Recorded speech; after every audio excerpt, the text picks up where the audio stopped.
On today's show, the Dallas Mavericks fall to the Boston Celtics. Are they just a better team? Did the Mavs play terribly? What was the difference between the Mavs' loss to the Celtics? Only by 9. We'll talk about that and more in today's Locked On Mavs. I'm Luka Doncic, and this is Locked On Mavericks podcast. The Dallas Mavericks are NBA champions. Bang! Bang! It's good! And the Mavericks have won the game! If you don't believe, you shouldn't be here.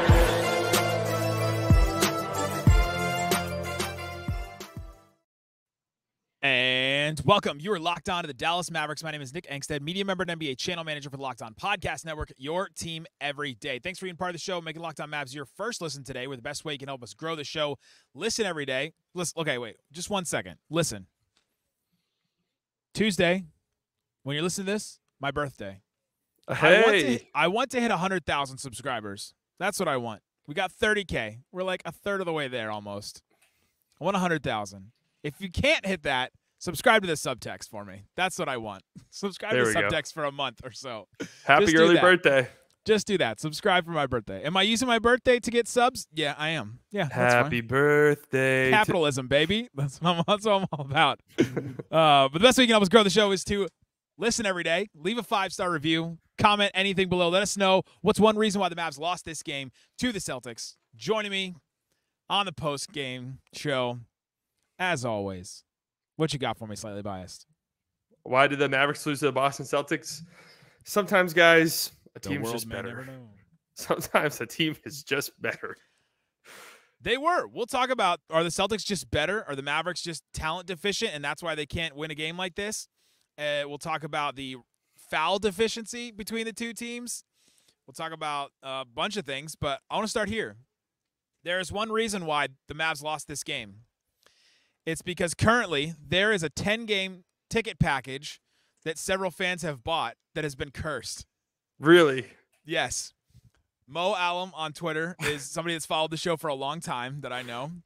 He had this ticket package. He is now, like, I think 6 games in or 5 or 6 games in, and they have been some of the worst losses that this team has had this year. This game was another one. I had a dad and a son come up to me before the game and say, hey, we had that exact same 10-game ticket package. All the people around us in our section have it, and we're all like, what is going on? They have lost every single one of these home games in this 10-game ticket package. It's cursed slightly. I'm telling you, there's something about it.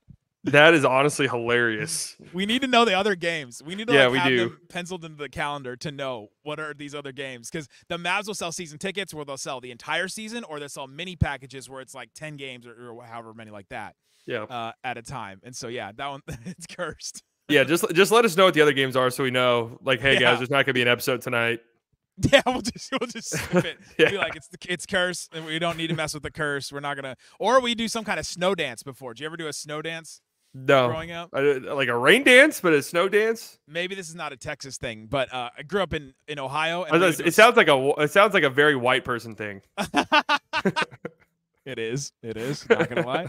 But before a day where you're like, all right, maybe there's going to be snow tomorrow, well, like, you turn your PJs inside out, you do a dance, and then you get a snow day the next day. That's like the hope.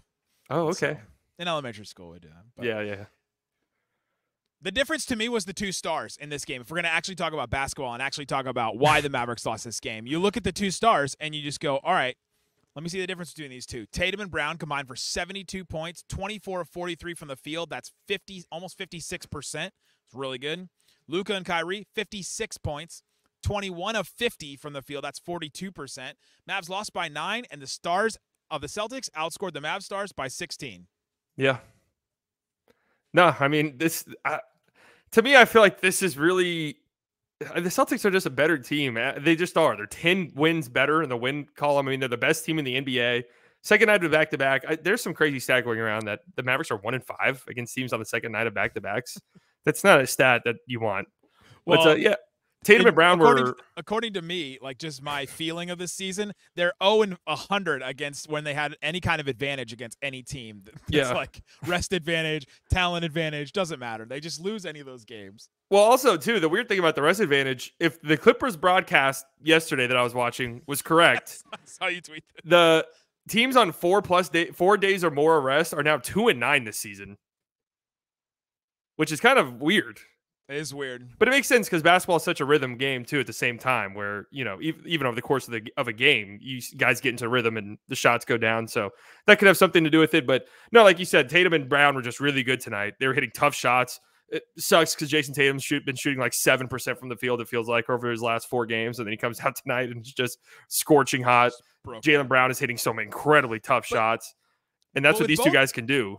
But with both of them, this has been my thing all season. If the Mavs want to win anything real, right? If they ever want to really compete, and I start looking around the league and I go, man, I just wish the Mavericks could have that one run where we go, all right, they're a good team. We expect them to win like 55, maybe 60 games. Like, can we ever get a Luka team that gets there? If they want to ever get there, you have to have an elite wing defender somewhere. Like, you've got to have one guy for nights like this. It can't be both Tatum and Brown just going off and there's just no answer for them. Throwing Grant Williams at them. You're like, they're taking it like every turn that they took. It's like they're attacking Luka, they're attacking Kyrie, they're attacking Grant Williams, they're attacking Derrick Jones Jr., they're attacking Josh Green. It's like, wait, Derrick Jones Jr., Josh Green, Grant Williams, those are the guys that you want to cover those guys. And they're attacking them as if they're just normal like advantage defenders, like mismatched defenders, basically. Yeah. Because first of all, they are very good, right? Like, let's be real. They're both very good. They've been all NBA, all-star type players. Brown's making more money than like some GDPs of like entire countries. And like, they are very good, but I mean, it was just too easy for him at times. Yeah. No, yeah, the defense tonight I thought was pretty porous. Statistically, if you look at it, like it's not one of their worst defensive games as a team, but it was a little bit easy at times. The Mavericks just couldn't defend without fouling either, and I think a lot of that is the Celtics play like this, where they're aggressive and they're a really hard team. Sometimes I know that we want to get mad and blame guys. Sometimes the Celtics are really, really good and they're really difficult to guard. There was one possession, like in the second quarter, I thought the Mavericks did such a good job defensively. And the way the NBA is, you're going to rotate, you're going to send help. And the Celtics just move the ball around enough. That's great individual defense. And Al Horford's open for 3 in the corner because you just have to help off somebody. And it's Al Horford, who's a knockdown, catch and shoot 3-point guy. Like, they're a stacked team. And the Mavericks didn't help themselves. They shot themselves in the foot a bunch. I thought there was some lazy defense, some terrible transition defense. And some of these like long threes the Mavericks love to shoot that just 100-mile-an-hour fastballs off the rim because they're so off, and they go out to half court. Like, those are basically live ball turnovers. Right. But like you said, yeah, the Mavericks definitely at some point, and it's from what it sounds like and what they're saying in like interviews about trades, they know that they need a guy like that. Yeah, they do. And like, I don't think they're going to get one this year, like during this season. It was reported over the weekend that, Mark Stein, I sent this to the Subtext subscribers. If you want to make my birthday well and good, subscribe to Subtext. But I sent this to the Subtext subscribers that Mark Stein reported that the Mavs have looked into Denny Avdija, who is like a type of player like that, can play some really good defense, can play make a little bit, is a 6'9" wing. Like, they're looking into these guys. They've looked into PJ Washington. They've looked into some other guy. Like, they just looked into a bunch of dudes, and it's going to be hard to find one. We talked about Herb Jones yesterday. Reggie and I talked about him. Like, that's the dream. Like, that's one where if you can get your hands on him, I don't think with the assets they have right now, maybe they could, because it'll be a bidding war for him. But this summer you'll have 3 picks, and then you definitely can make a move like that this summer. And they kind of have to make that type of move this summer. It's the move I've been waiting on. And they finally will have the picks that'll finally catch up, because that stupid Porzingis trade, which, by the way, he ducked the Mavs again. But got to get the shot in. Got to get the shot in even after the loss. But yeah, since the first Porzingis trade happened, they still owe a pick. But, I mean, they'll have to make that move if they want to move forward at all with this team. Yeah, I mean, some of those names are interesting. The Herb Jones stuff makes no sense to me. I don't know why the Pelicans would move off of him. Side, for the Pelicans. For the Mavs, it makes all the sense in the world. For any team, it makes all the sense in the world. I have no idea why the Pelicans would do that. And then who's the other guy? Oh, Denny Avdija. Yeah, Denny Avdija is interesting. The problem is he's like playing the best basketball of his life now. And if you're the Wizards, it's like, well, I'm not just giving him away for free. And then if you're the Mavericks, it's like, well, we don't really have the trade assets, so we need to get guys who are pretty much getting given away for free at this deadline. It's like him and Koulibaly are their only interesting young guys. Like, they're not just going to give them away for nothing, right? It's like the Mavs with Omax and obviously Lively and, even Hardy. They're just going to give them away for nothing. We're not like overflowing with young guys here. They're not the Thunder. But coming up, I want to talk about, was it just that Boston was just better, or there were actual differences in this game? Let's talk about the free throw difference too, because I thought that was really interesting. And then we'll get into some of the ins and outs of this game coming up. Today's episode brought to you by FanDuel. FanDuel Sportsbook has all kinds of props and odds and lines that you can get into. Check it out, the NFL this weekend. All kinds of stuff that you can do. They have the Parlay Hub. I love the Parlay Hub because you can just go there. You don't have to build it yourself. A parlay is when you build a bunch of different bets combined, and then combined they like multiply to get you more money for putting in less. But they all have to hit, and those are kind of hard to put together. It's like, all right, team wins, they get this many like receiving yards, they get this many rushing yards, different things like that. This quarterback has this many passing yards, something like that. And if they all hit, then you win a bunch more money than if you just put one down. And so that's kind of the fun thing you can do on FanDuel. FanDuel.com/lockedon. See what's available for you right there. And new customers get $150 in bonus bets. That means you just get $150 to put down on anything. You can win and get the money off of it. Guaranteed when you place a $5 bet. Go to FanDuel.com/lockedon. Make your first bet a layup. FanDuel, the official partner of the NFL.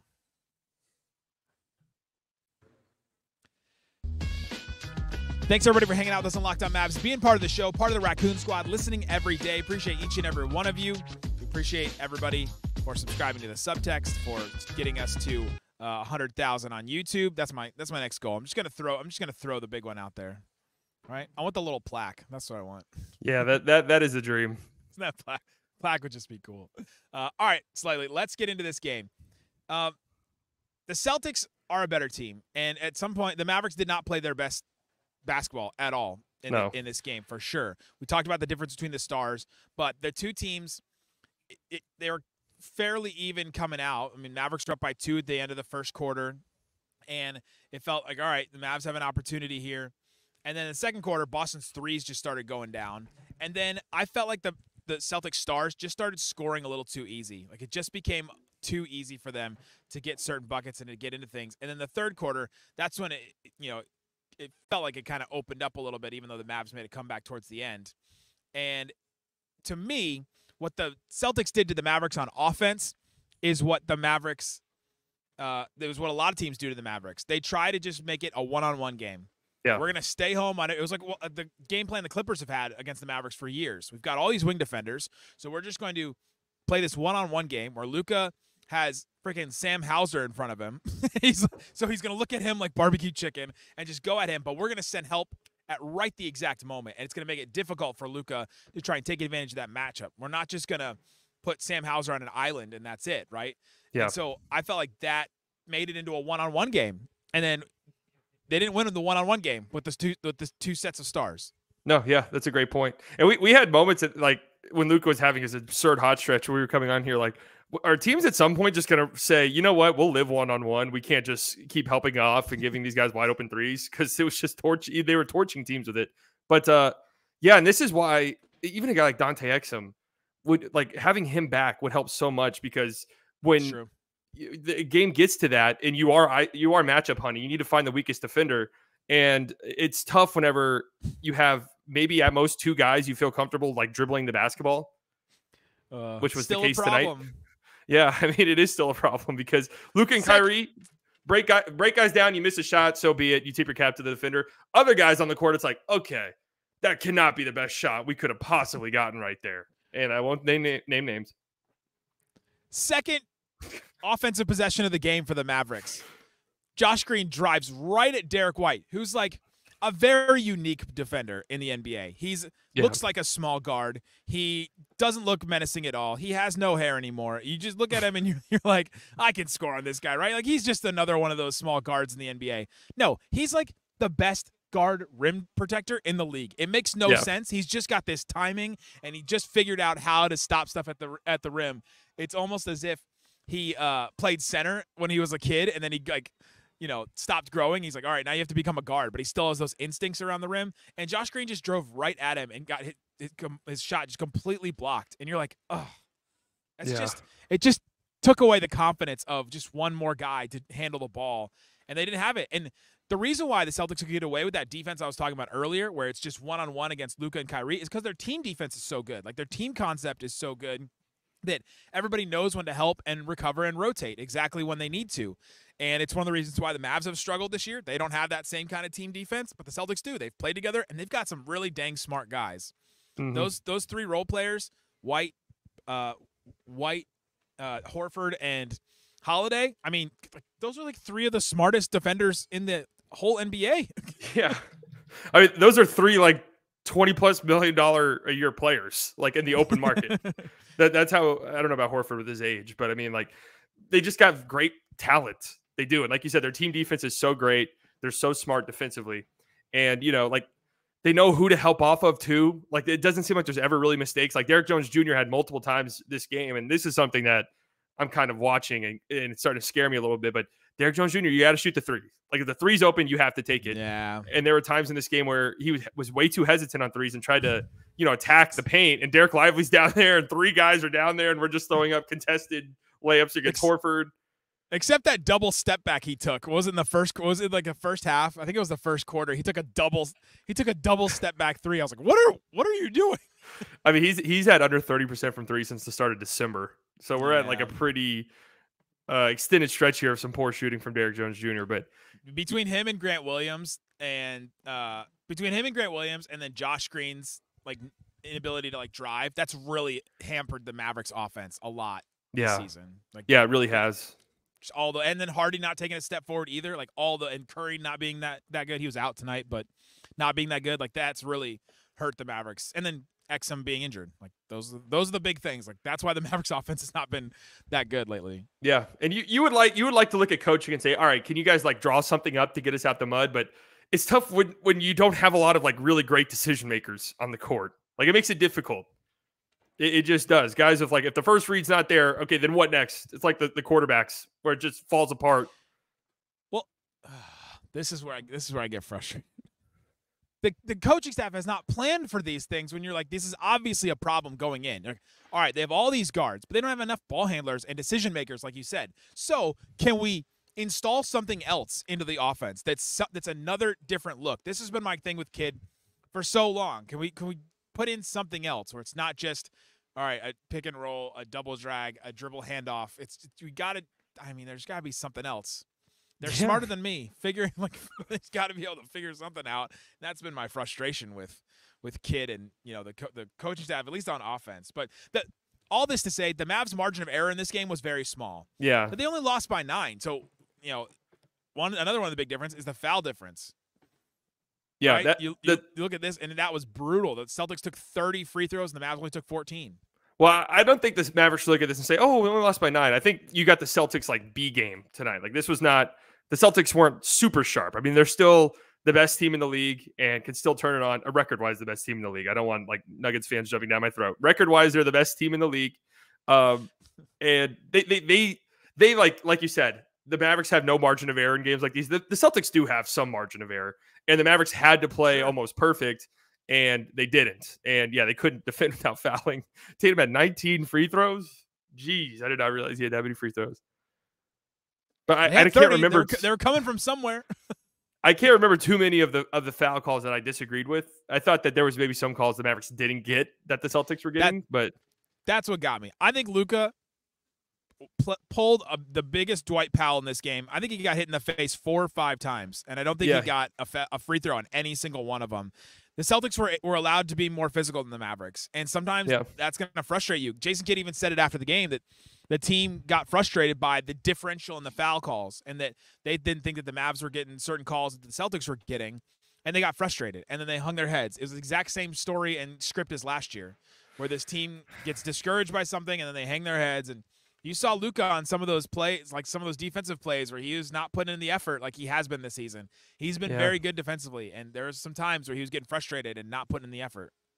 Yeah, that's a problem that's plagued this team for a while, and it's just, we talked about it a bunch. They need to weed these games out. Kyrie himself has said it. Like, if they want to be a great team and be considered a great team, performances, this is different because you are going up against the Celtics. This isn't like losing to the Grizzlies, but the Grizzlies without Ja Morant this season. But you got to weed games like this out of your system, and you just can't take yourself out of the game. Yeah. I was listening to something about the Hoosiers movie. Stay in the game. That's what Kidd needs to say to Luka. They should run picket fence. Heck, run it. Yes, I want to say the thing I was listening to, someone was like, it kind of feels like the Warriors ran some like formation of picket fence. They probably did.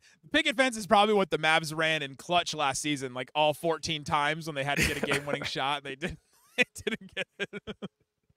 All right, coming up, let's talk about how the Mavericks move forward. Let's talk about more of this game, guys that stood out, guys that didn't stand out. Let's talk about that coming up. Today's episode brought to you by PrizePicks. PrizePicks daily fantasy made easy. You can go to prizepicks.com, and all you have to do is pick 2 to 6 players and then more or less on their projections for their stats. So you want to go this weekend with all kinds of NFL picks. You go there, go to prizepicks.com, and you pick more or less on, let's say, Brock Purdy, touchdowns thrown, or passing yards thrown. You want to go for the Lions with all kinds of stuff. Amon-Ra St. Brown, rushing yards, receiving yards. You can do more or less on some of those projections. Combine them all together. You can win money on that. So go check it out. They also have a reboot policy. So let's say that one of those players gets injured in the first half of one of those games this weekend. That player is rebooted. So PrizePicks is the only daily fantasy sports platform with an injury insurance policy. Go to prizepicks.com/LockedOnNBA. Use that code LockedOnNBA because if you put $100 into your account, they'll give you $100. So you'll have $200 total to work with and to play with, have fun with. prizepicks.com/LockedOnNBA, and that code is LockedOnNBA at prizepicks.com/LockedOnNBA.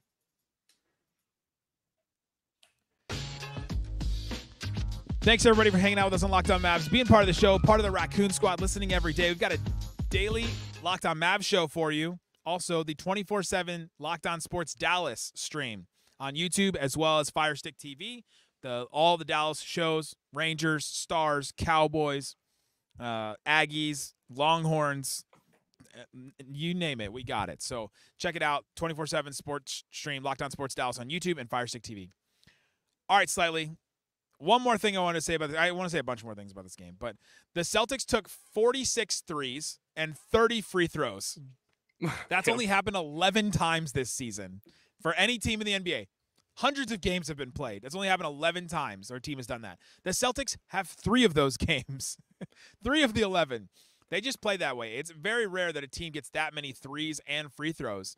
They just outplayed the Mavs, and the Mavs just did not defend well enough or take the Celtics out of anything that they wanted to do, basically. That's modern basketball right there. They're the second best offense. And I'm wondering, obviously they're behind Indiana. Who would you feel more comfortable with as a team? Like, okay, this team needs a score. Indiana or Boston? I'm just thinking in my head. With Siakam now, it's probably different.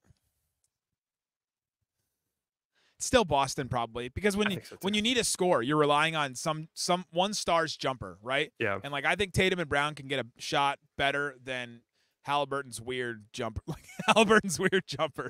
It's also too. It's just like the sheer amount of talent that the Celtics have, and just guys who like Drew Holiday's it feels like an afterthought, like a catch and shoot guy purely on this team. I know he does more than that. He's had some really good games, but tonight he shot 12 threes tonight.